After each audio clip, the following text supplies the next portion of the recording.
Morning, everyone. Welcome to another episode of Chris Loves Comics. It's Thursday. I hope you guys have found everything that you were looking for yesterday on New Comic Book Day. As always, I'd like to start off with the show by saying thank you very much to all my subscribers. It really means a lot to me. And if you're new to the channel, please, and you like what you see, please consider liking and subscribing to the channel. Once we reach 300, we'll definitely be doing another giveaway. But today I'm going to be going over the books that I got yesterday, my A+ books of the week. I got 10 books, but we'll be going over 7 of the books.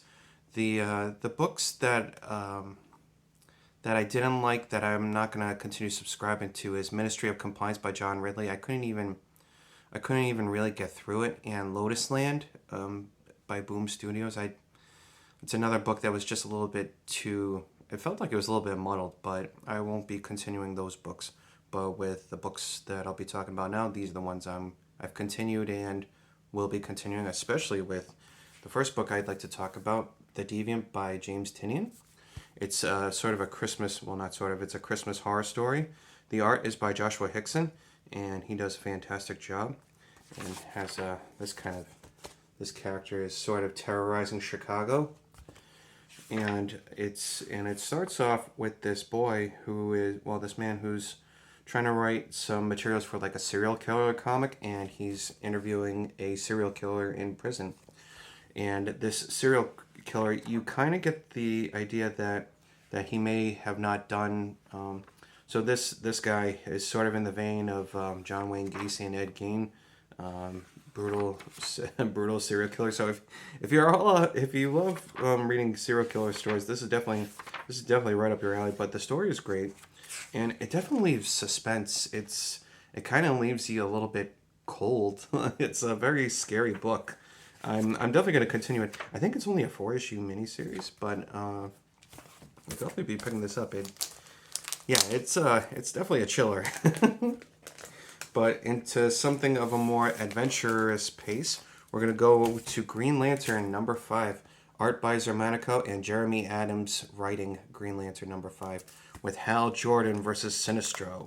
And Sinestro has been trying to activate his ring by inciting fear into the U.S. And he's commandeered some drones. And he starts off by laying his sort of manifesto out to the world. But this next page is just fantastic. I love the color on the page. This is the probes. Going into the stadium, and then I love the artwork of Hal Jordan to the rescue.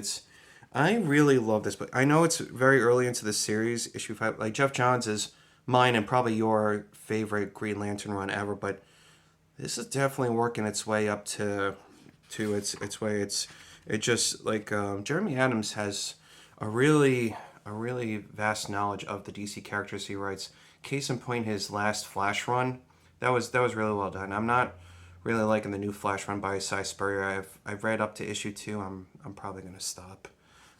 But he is also writing the Flash Jay Garrick, which is unfortunately only a 6-issue miniseries, but he's doing a fantastic job with that as well. Jeremy Adams is just doing great work at DC Comics, and this is Hal fighting the probes, and it's just a really well done story. And there was 2 probes, one going towards Moscow, one goes towards the U.S. No problem for Hal Jordan. He activates his constructs, and these constructs go after the probes. It's a really well done story. I will say this: my only one gripe, which I'm sure is with a lot of you folk, I don't like being charged $5 a book for a very suboptimal side story. I wish there was no side story altogether. I wish DC and Marvel could just focus on the real story, because that's what we're really paying for. And it's like paying $5 for a 20-issue series, but it's great. But at the end, I'm not even gonna go over it. The one with Tomasi and going over Sinestro's kid. It's just not good. I hate that about comics, but they do also give a great preview. I'm going to get issue number 1 next week for Batman Offworld. It's the first time Batman goes to space, but the artwork looks fantastic. I I know Jason Aaron's writing the book. Bear with me for one moment. I just don't know who is on art.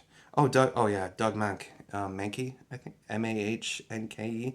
Please help me with the pronunciation in the comments. But fantastic penciler. Next up, it's only a 2-issue miniseries, but this is sort of like an origin story of Geiger. Geiger Ground Zero. Gary Frank on art, and Brad Anderson on colors, and Jeff Johns on script.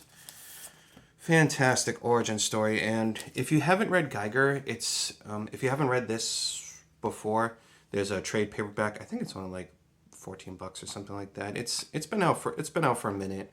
It's by Image Comics. It's really well done. It's very sad, but I like this this universe that sort of Jeff Johns is cultivating. It's sort of tragic superhero. So this man Tariq, he worked for the government, but an accident happened to him, and now he's known as the Glowing Man, and the government is out to kill him. But they go into the backstory of Tariq before he was radioactive, before he was in his bomb shelter. They do give a lot of good homages to Junkyard Joe, because the kids are watching that show. Now, Junkyard Joe is part of this whole universe. Junkyard Joe is also a 6-issue miniseries. I definitely recommend you getting that.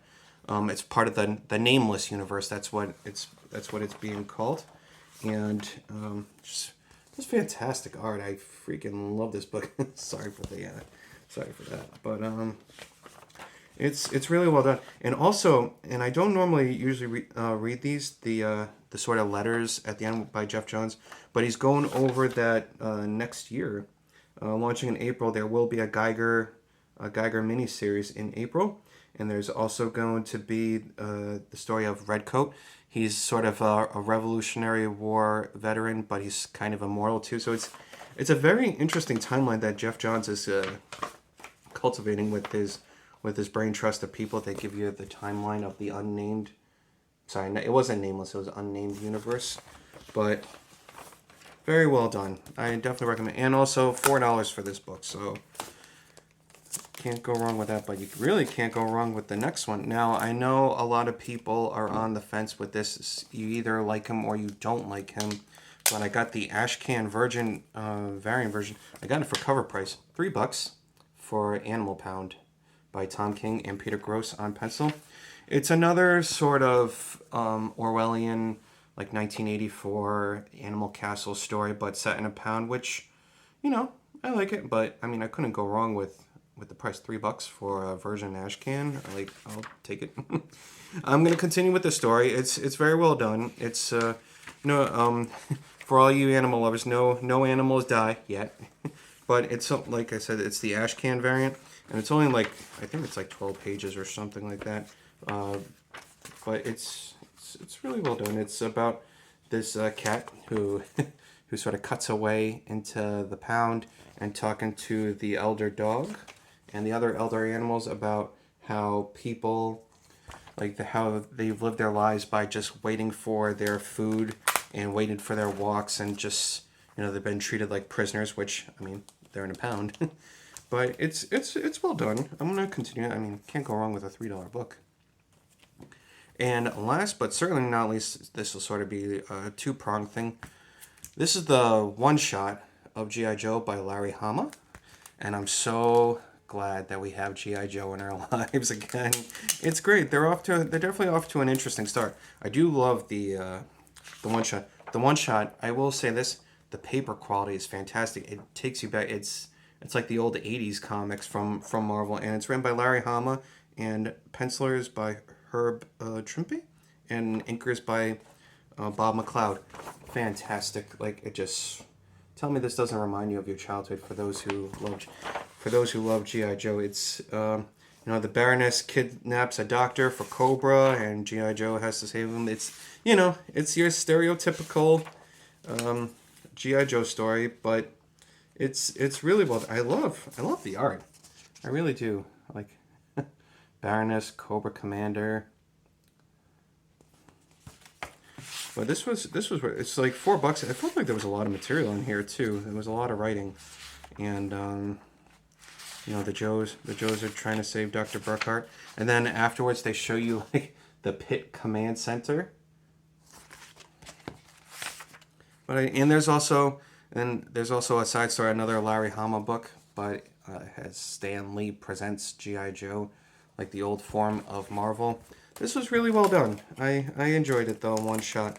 Now, they're continuing the G.I. Joe series still by Larry Hama, and Chris Mooneyham is on art. I'm trying to put this book in, and it's the art is fantastic. I will say this though, the story is kind of muddled, but I mean muddled, and not in a bad way. It feels like they kind of go a little bit all over the place.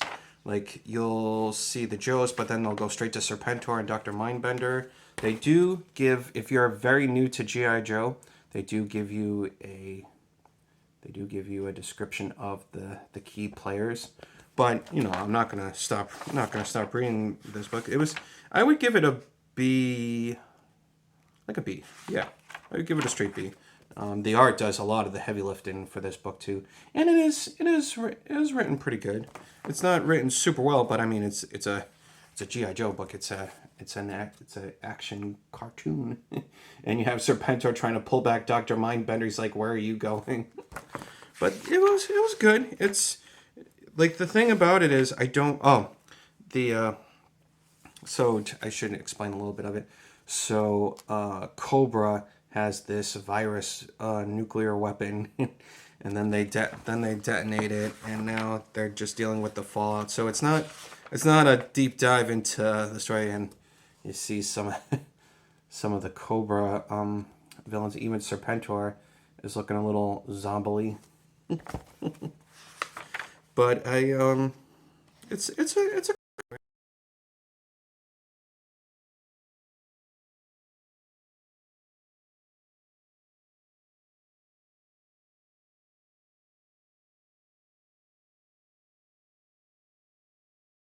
February 24th, so we have a lot of G.I. Joe coming towards us. So that's all great, but those are the books I wanted to talk about for today's Chris Loves Comics, and just want to say thank you guys very much for your time. I'm also going to be putting a lot of my friends in the description down below. They're really great channels, and definitely consider giving them a listen, a like, and a follow. And that's it. I hope you guys have enjoyed your new comic book day. Have a great weekend, and I'll see you next week.